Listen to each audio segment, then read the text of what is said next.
On the morning of August 18th, 2003, what seemed like a normal family gathering quickly turned into something no one could have imagined. A surprising reaction from Shirley Turner would soon lead to a series of events that would change everything. What happened that day is a story filled with obsession, manipulation, and a heartbreaking loss. But the full truth wouldn't be uncovered until much later, leaving everyone who knew the victims wondering how this could happen. Stick with us as we dive into this shocking story, where things aren't as simple as they first appear.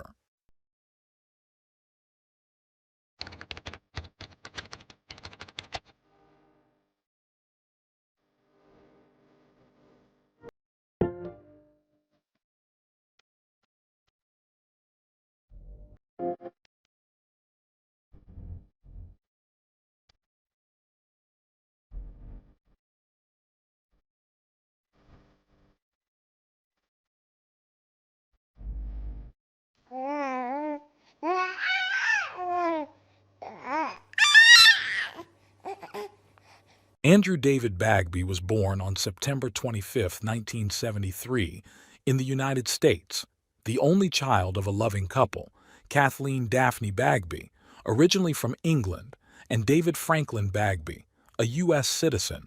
Kathleen, a trained nurse and midwife in her home country, and David, a retired U.S. Navy serviceman turned computer engineer, had long hoped to have a child. After years of trying, they turned to fertility treatments, which eventually brought them the joy of a positive pregnancy test. The couple eagerly prepared for the arrival of their son, and Andrew's birth brought immense happiness to the family. Shortly after, the Bagby family moved to California, where Andrew was surrounded by the love of an extended family that lived nearby. From a young age, he was known for his charismatic and delightful personality, which helped him make many friends throughout his school years. Those who knew Andrew described him as intelligent, loyal, genuine, kind, and humorous. Although he briefly caused concern during his teenage years, when his behavior became somewhat rebellious, his parents, who believed in open dialogue and problem-solving, addressed the situation with love and understanding. This approach helped Andrew return to his usual positive attitude. Andrew had a strong passion for sports and nature, and he joined the Boy Scouts, where his performance was exceptional, earning the highest rank by the age of 15. He also enjoyed acting as a hobby, taking on various roles in films made by his childhood friend Kurt, who had a passion for film production. After graduating high school, Andrew set his sights on studying medicine, inspired by his mother's stories of her time as a nurse and midwife in England. However, gaining admission to medical school proved difficult as he was rejected by several institutions across the United States. But Andrew's persistence paid off when, in 1995, he was accepted into Memorial University of Newfoundland in Canada. By this time, Andrew had been in a relationship with Gether, a girl he had known since high school. Their bond was so strong that they became engaged before starting university together. Gether followed Andrew to Canada, where they both pursued their medical studies. However, after their first year, they decided to end their relationship for reasons that remained private. Despite their breakup, they remained friends. But the experience marked a turning point for Andrew, who found himself feeling vulnerable and isolated in a foreign country, away from his family and friends. Luckily, Andrew's charm and outgoing personality made it easy for him to form new connections. In early 1999, while in his third year of medical school, Andrew met Shirley Turner, a woman 12 years older than him. Shirley Jane Turner was born on January 28, 1961, in the United States, the youngest of 4 siblings. Her father, a U.S. military man, separated from her mother when Shirley was just 7 years old. After the divorce, Shirley moved with her mother to Newfoundland, where she spent most of her childhood. In 1980, she enrolled in a chemistry course at the Memorial Hospital in the region, hoping to eventually pursue a medical career. At that time, Shirley was in a relationship, which ended with marriage during the winter break of 1981. Shirley's first child, a son, was born on July 9, 1982. Despite becoming a mother, she was determined not to give up her studies. Her husband agreed to stay at home and care for their child, but soon Shirley had to pause her studies. By 1983, she moved to the city of Labrador, where she worked as a science teacher. 2 years later, on March 8, 1985, she gave birth to a daughter. Afterward, Shirley began an affair with a fisherman, a former lover, and her marriage began to deteriorate. On January 29, 1988, Shirley divorced her husband. Shortly after, she remarried her former lover and had another daughter in 1990. However, this second marriage was short-lived, and in 1991, the man left her and their children. In 1993, Shirley Turner sought custody of her children, which was granted to her, but she quickly became overwhelmed by the responsibility of caring for them all. She decided to send her youngest child to live with her father, who also helped look after the other two while Shirley continued with her studies. However, in October of that year, a man close to Shirley confided in her therapist, revealing that he had witnessed Shirley physically and emotionally abusing two of her children. The therapist immediately reported the allegations to social services, and within days, caseworkers interviewed the children, who confirmed the abuse, stating that their mother had punished them with belt lashes and hits. Shirley's second ex-husband, however, claimed that she only used the belt as a threat and did not actually harm the children. Following the social services incident, Shirley's ex-husband told her that he would only take responsibility for their youngest child, but he would no longer support the older two. As a result, Shirley sent the older children to live with their father and paternal grandmother. While continuing her studies, Shirley became romantically involved with a younger resident from the same hospital where she worked. The young man initially described her as kind, understanding, and generous, but the relationship soon became turbulent. He wanted to avoid drama and decided to end it, but Shirley did not take the breakup well.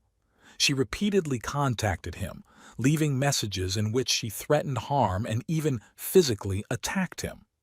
The resident did everything he could to avoid her, but in one instance, Shirley followed him to his apartment. Standing at his door, she created a disturbing scene.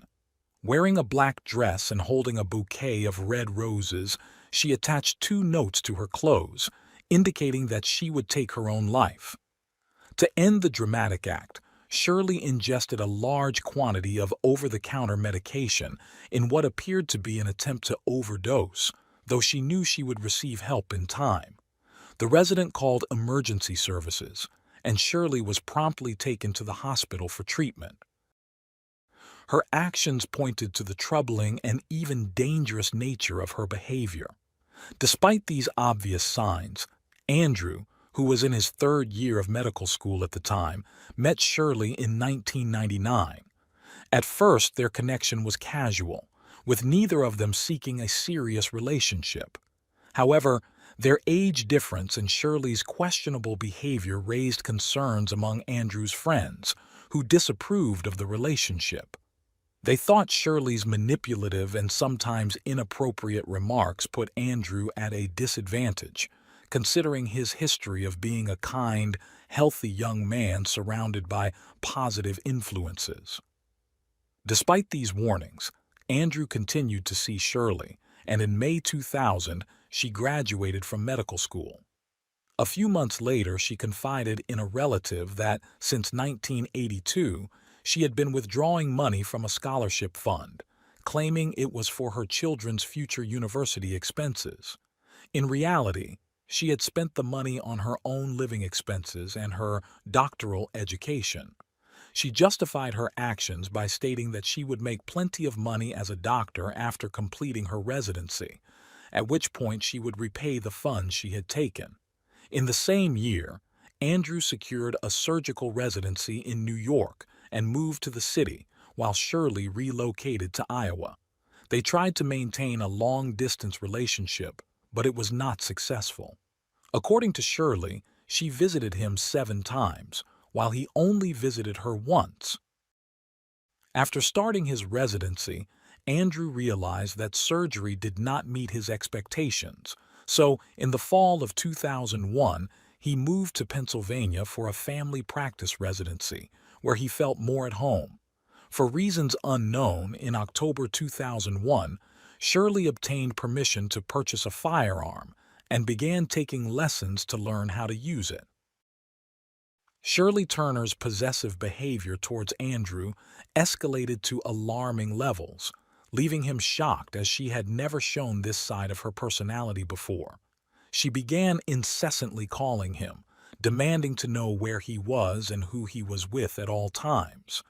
She even contacted his parents, whom she had previously introduced to him as just a friend. In a desperate attempt to regain his attention, Shirley told Andrew that she was pregnant, and though he agreed to discuss the matter later, she paid him a visit at the end of the month. The meeting, however, quickly turned sour as they argued, particularly because Andrew appeared to be involved with another woman. On November 3, 2001, in a moment of brutal honesty, Shirley confessed that she had lied about her pregnancy in an effort to keep him with her. This manipulation was the breaking point for Andrew, who angrily ended the relationship and sent Shirley back to Iowa. Less than 24 hours after their breakup, Shirley, completely out of control, began obsessively calling him. Andrew refused to answer, but Shirley was determined to make him pay for rejecting her. She embarked on a 16-hour drive from Iowa to Andrew's home. On the morning of November 5, 2001, a confrontation occurred at Andrew's house, after which he left for work, visibly upset. He spoke to his friend and colleague Clark Simpson, explaining that Shirley was deeply upset over the breakup. Although Andrew did not plan to get back together with her, he had agreed to see her once he finished his workday. Clark, sensing that the meeting was a bad idea, advised Andrew against meeting with her privately, warning that Shirley could become violent. Despite this, Andrew reassured Clark that he would visit him after his meeting with Shirley. Clark waited, but Andrew never showed up. Later that day, Shirley returned to her home and left a message on Andrew's answering machine, which he again ignored. The following morning, when Andrew did not show up for work, Clark immediately suspected that something had happened to his friend. Soon after, news broke that Andrew's lifeless body had been found at a state park in Pennsylvania, where he had been shot. Investigators began by speaking with Andrew's close friends, and Clark was one of the first to provide detailed accounts of the events leading up to Andrew's death, including Shirley's disturbing behavior. Armed with this information, the police contacted Shirley, who claimed to be shocked and saddened by the news. She told them she had been sick and in bed on November 5th. The authorities continued investigating and discovered Shirley's name on a list of firearm owners. They contacted her again, asking her to bring in her weapon for ballistic testing. Shirley initially agreed, but when it came time to hand over the gun, she made excuses, saying she couldn't find it. At this point, preliminary autopsy and ballistic reports confirmed that Andrew had died from 5 gunshot wounds from the same type of bullets used in Shirley's gun, but without direct evidence linking the weapon to the crime, it was only circumstantial. Despite this, the police insisted she turn in the gun. Meanwhile, the detectives began analyzing mobile phone records, but the technology of the time was not as advanced, and results took several days. This delay worked in Shirley's favor, as she managed to flee to Canada on November 12, 2001, since no arrest warrant or travel restrictions were in place against her. As Shirley returned to Canada, Andrew's family and friends were left in shock, struggling to believe that someone could harm such a kind and remarkable person. In the wake of his death, Andrew's childhood friend, Kurt, who had worked with him on several videos during their teenage years, decided to honor him by making a documentary. He set out to interview everyone who had known Andrew to celebrate the life of his beloved friend. A few weeks after the tragedy, mobile phone records revealed that Shirley had traveled to Pennsylvania and returned to Iowa right around the time Andrew was attacked, adding further weight to the investigation. Given the overwhelming evidence, the authorities took immediate steps to issue an international arrest warrant for Shirley Turner. From that moment on, Canadian authorities began closely monitoring her movements, and on December 12, 2001, Shirley was arrested. The same day, extradition proceedings were initiated. However, the Canadian judge overseeing the case believed that Shirley did not pose a threat to society, despite the serious charges awaiting her in Pennsylvania. He set her bail at $75,000 and imposed additional conditions, including the surrender of her passports, a promise not to leave the area, weekly police check-ins, and a prohibition from contacting Andrew's family. With the help of her psychiatrist, whom she had been seeing after Andrew's death, Shirley managed to pay the bail and was released. But this case took a dramatic turn when Shirley confessed that she was 2 months pregnant and that the child she was carrying was Andrew's. This revelation hit Andrew's family and friends hard, as the woman who had caused so much pain to Andrew was now carrying his child. Kurt, Andrew's childhood friend and the producer of the documentary in Andrew's memory, decided to shift the focus of his project. He decided to make it a letter from Andrew to his unborn child, so that the baby could know his father despite his absence. When it was revealed that the baby was a boy, and that Shirley planned to name him Zachary Andrew Turner, Kurt titled the documentary Dear Zachary, a letter to a son from his father. For Andrew's parents, this situation was complex and filled with conflicting emotions. However, the pregnancy represented a part of their son through his grandchild, and they chose to prioritize their hearts over their reasoning. They moved to the city where Shirley lived, determined to be close to their future grandson. In July 2002, their grandson was born, and they began a lengthy custody battle, believing that Zachary was at risk in his mother's care. During the lengthy legal process, David and Kathleen worked hard to maintain a cooperative relationship with Shirley, hoping to avoid any actions on her part that might harm the baby or their relationship with their grandson. By November 2002, Shirley was taken into custody, awaiting a decision from the Federal Justice Department regarding her extradition to the United States. This brought good news for David and Kathleen, as they would likely gain custody of Zachary. However, the situation was far from simple, as Shirley set conditions for her son's custody. She demanded weekly visits with the baby, daily phone calls, and even requested a photo of herself and Andrew together for the child. In January 2003, in a controversial decision, the judge released Shirley again, arguing that she was presumed innocent of Andrew's murder and that there was no evidence of psychological traits that would pose a risk to Zachary. After 6 months, the baby was returned to her custody. From that point on, Shirley made every effort to keep Zachary away from his grandparents, often creating excuses. But David and Kathleen refused to give up. On July 4, 2003, Shirley met a young man at a bar, and they had sex on 2 occasions. However, the relationship ended when the man learned about Shirley's involvement in Andrew's death. As expected, she became obsessed and made over 200 threatening phone calls to him in the following month.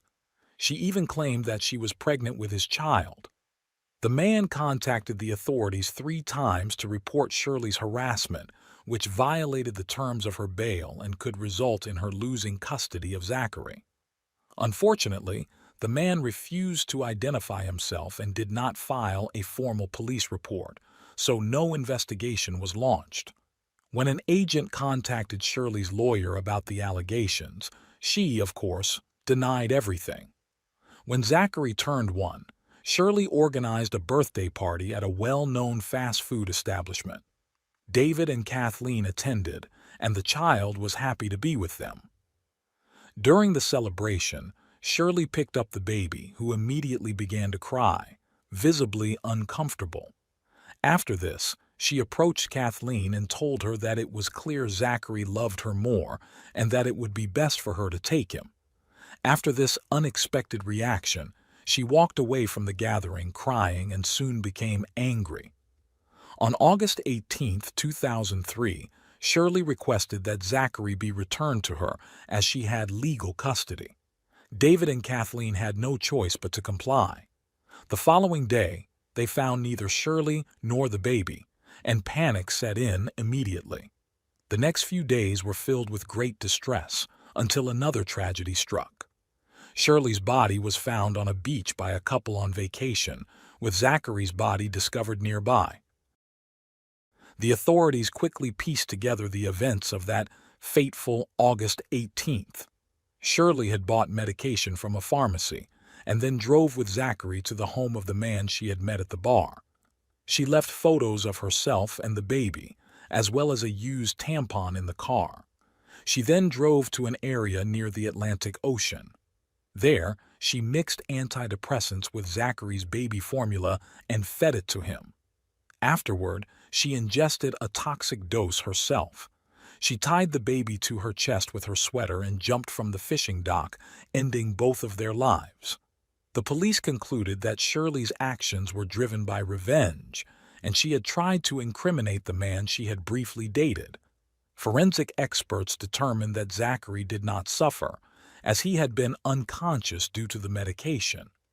In the aftermath of the horrific events, David and Kathleen held a press conference in which they firmly stated their belief in Shirley's responsibility for their son's death.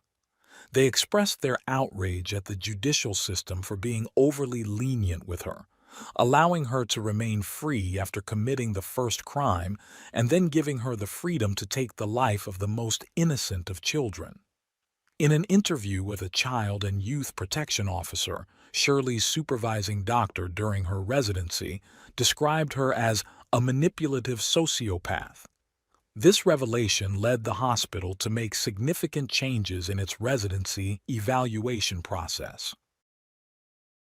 On May 3, 2006, a disciplinary board convened by the Newfoundland and Labrador College of Physicians and Surgeons found Shirley's psychiatrist guilty of professional misconduct for helping her pay her bail.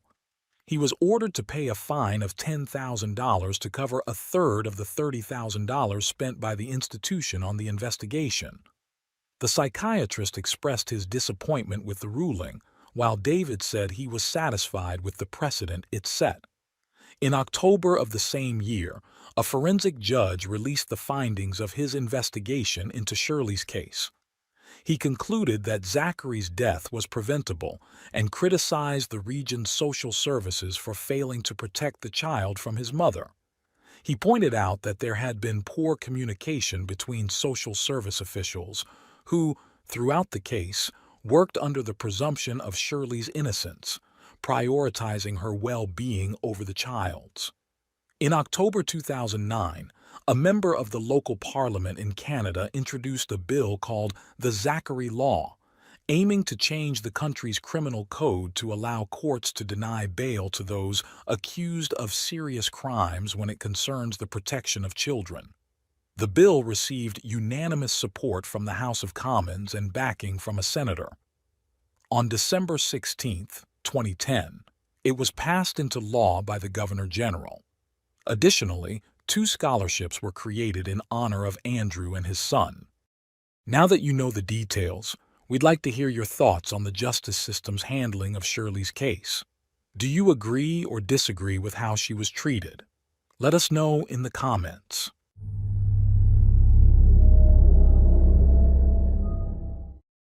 Thanks for tuning in to Unreal True Crime.